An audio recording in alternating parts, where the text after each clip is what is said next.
மகா பெரியவா திருவடிகளே சரணம். ஸ்ரீ ஸ்ரீ ஸ்ரீ மகா பெரியவாள் என்னும் தெய்வத்தின் குரலை திரு ரா. கணபதி அவர்கள் எழுத அவைகளை புத்தக வடிவமாக தொகுத்து பிரசுரம் செய்யும் பாக்கியம் பெற்ற திரு வானதி திருநாவுக்கரசு அவர்கள் அரிய சந்தர்ப்பம் தனக்கு கிட்டியதை விளக்குகிறார். ஸ்ரீ பெரியவாளை இவர் முதலில் தரிசனம் செய்தது 1961ஆம் வருடமாகும். திருநாவுக்கரசுக்கு அவர்கள் தன் நண்பரான நடராஜன் எழுதிய மகாபாரத உரைநடை நூலாக பெரியவாளிடம் ஸ்ரீமுகம் ஆசி கூறி எண்ணுரை எழுதுவது வாங்க விரும்பினார். கண்ணன் எனும் சிறுவர் மாத இதழில் ஆசிரியராக எழுத்தாளர் ஆர்.வி.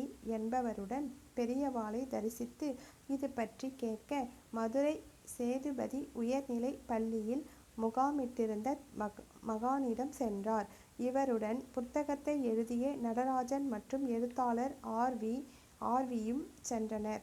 அப்போது காலை 9 மணி. பெரும் பக்தர்கள் கூட்டம் அங்கே நிறைந்திருந்தது. எங்கு பார்த்தாலும் ஹர ஹர சங்கர ஜெய ஜெய சங்கர கோஷமிட்டபடி கூடியிருந்த சுமார் 5000 பக்தர்களின் நடுவே பெரியவா வீற்றிருந்தார். இவ்வளவு பெரிய கூட்டத்தில் பெரியவாளை எப்படி அணுகுவது என திகைத்தார்கள் இவர்கள். எப்படியோ ஆர்.வி.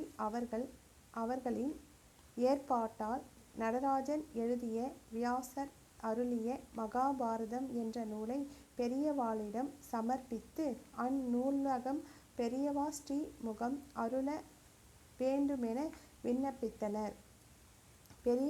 பெரியவாளிடமிருந்து என்ன பதில் வரப்போகிறதோ என்று தயங்கியபடி நின்றவர்கள் ஸ்ரீமுகம் இன்னைக்கே அனுகிரகம் பண்ணணும், மெட்ராஸிலிருந்து இதுக்காகவே புறப்பட்டு வந்திருக்கிறோம் என்று ஆர்.வி. பவ்யமாக வேண்டினார். அப்படியே என்று புன்முறுவல் பூத்த கொஞ்சம் காத்துக்கிண்டிருக்கிறேளா, பூஜையெல்லாம் ஆகட்டும் என்கிற மாதிரி பெரியவா சைகை காட்டினார். இவர்கள் காத்திருந்தனர். சாயங்காலம் 6 மணி இருக்கும். ஸ்ரீமடத்து சிப்பந்தி ஒருவர் திருநாவுக்கரசர்னு யாரு இங்கே பெரியவா கூப்பிடுறார் என்று வெளியே வந்து தேட திருநாவுக்கரசர் அவர்கள் தூக்கி வாரி போட்டது. முதலில் அழைப்பது தன்னையா இல்லை வேறு யாரையா என்று தான் திருநாவுக்கரசர் அவர்கள் நினைத்தார். ஏனென்றால் காலையில் அத்தனை பெரிய கூட்டத்தில் பெரியவாளிடம் இந்த நூலை சமர்ப்பித்தபோது தன்னை பற்றி தகவல் சொல்லவே நேரமில்லை. அப்படியே அந்த விவரங்களை பெரியவா கேட்டிருந்தாலும் ஸ்ரீமடத்துக்கு முன் ஏற்கனவே பரிசித்தமான எழுத்தாளர் ஆர்.வி. அவர்களையே அல்லது சமர்ப்பிக்கப்பட்ட புத்தகத்தை எழுதிய திரு நடராஜன் அவர்களையோ கூப்பிடாமல் தன்னை குறிப்பிட்டு கூப்பிட்டதில் இவருக்கும் மெய் சிலிர்த்தது.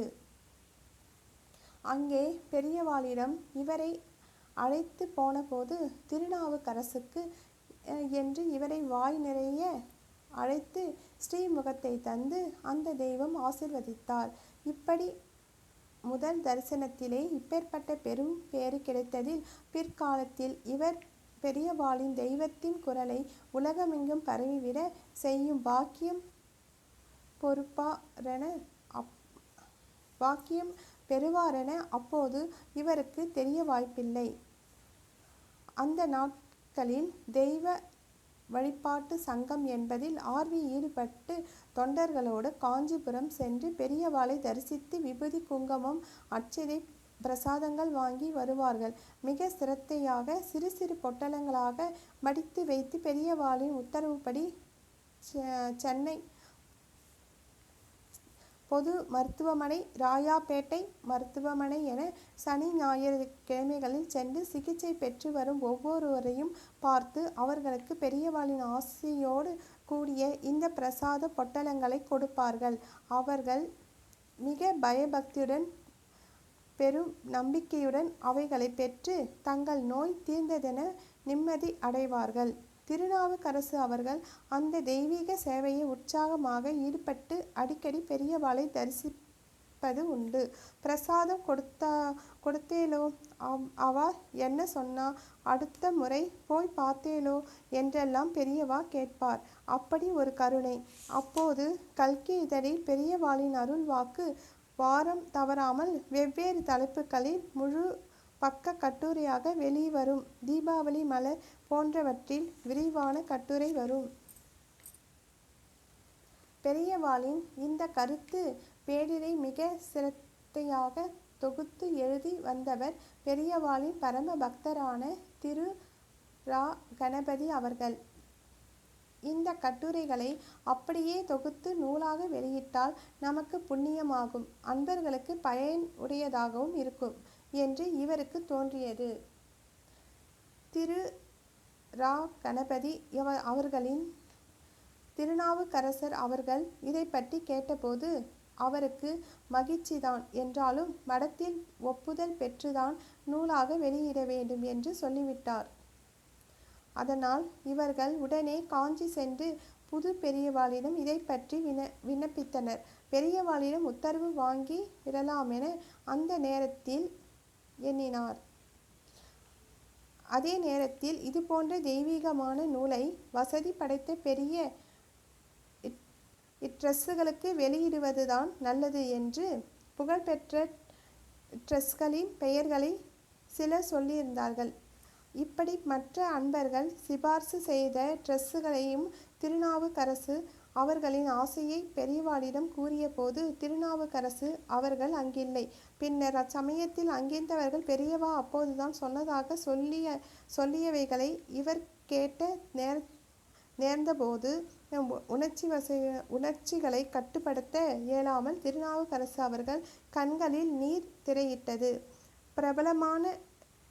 பிரபலமான ட்ரெஸ்ஸுகளை பெரியவா குறிப்பிட்டுவிட்டு புஸ்தகம் போட்டோ நன்னாதான் இருக்கும், ஆனா பத்திரமா அந்த புஸ்தகத்தை எல்லாம் கண்ணாடி அலமாரியில் கொண்டு போய் வச்சிருங்கோ.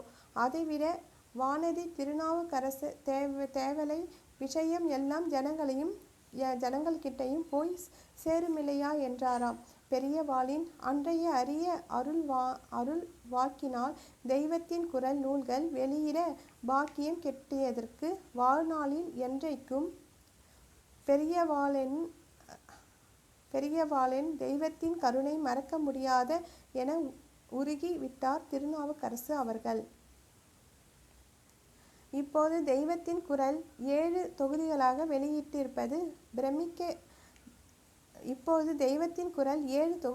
வெளியிட்டிருப்பது பிரமிப்பாக இருக்கிறது எனவும் அவர் கூறினார்.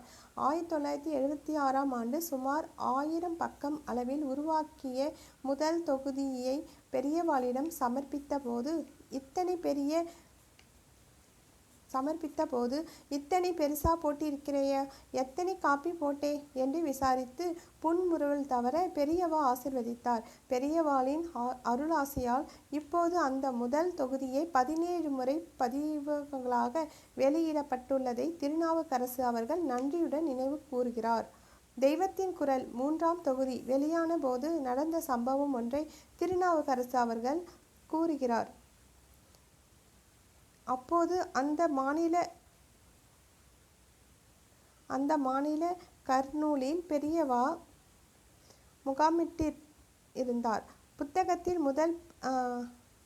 புத்தகத்தில் முதல் பிரதியை எடுத்துக்கொண்டு தன் குடும்பத்தாருடன் கர்னூல் சென்ற திருநாவுக்கரசு அவர்கள் புத்தகத்திற்கு அருளாசி கேட்பதோடு மற்றொரு குறையையும் பெரியவாளிடம் முறையிட வேண்டும் என்று தோன்றியது.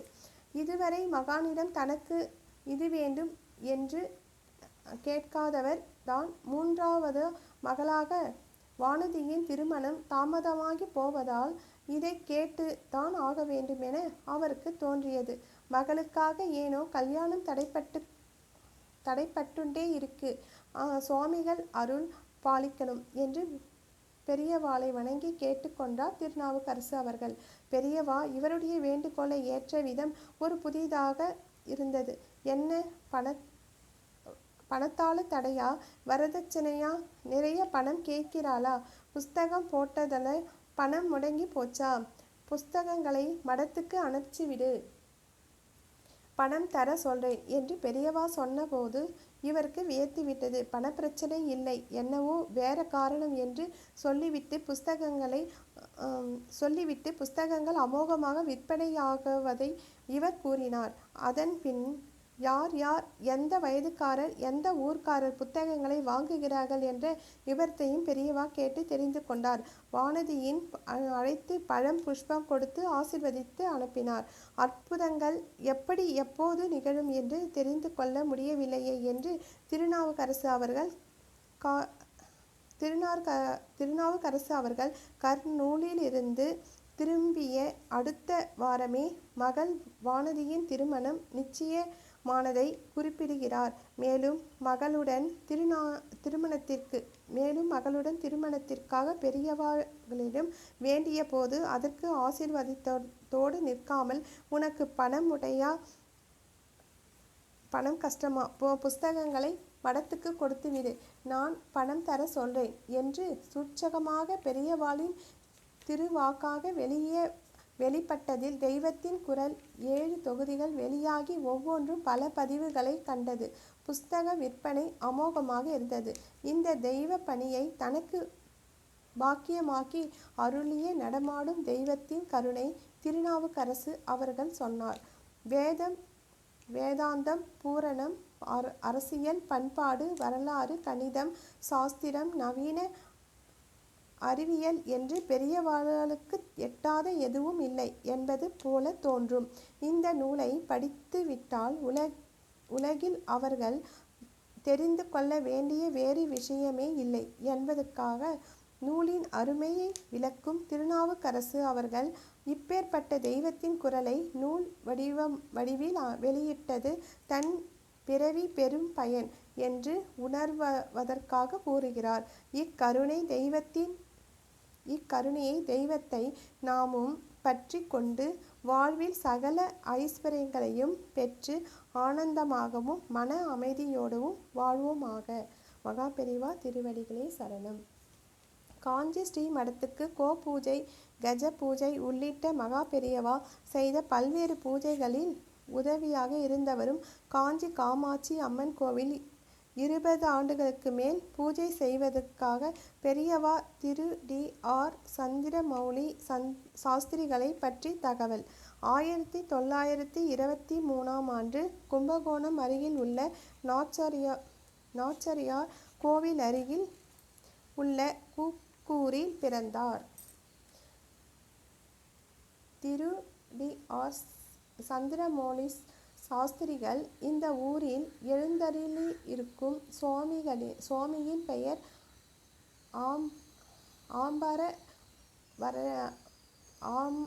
ஆம்பாரவனேஸ்வரர். அம்பாள் ஸ்ரீ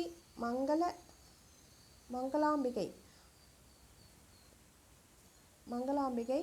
ஆம்பரம் என்றால் மாமரம் என்று பொருள்.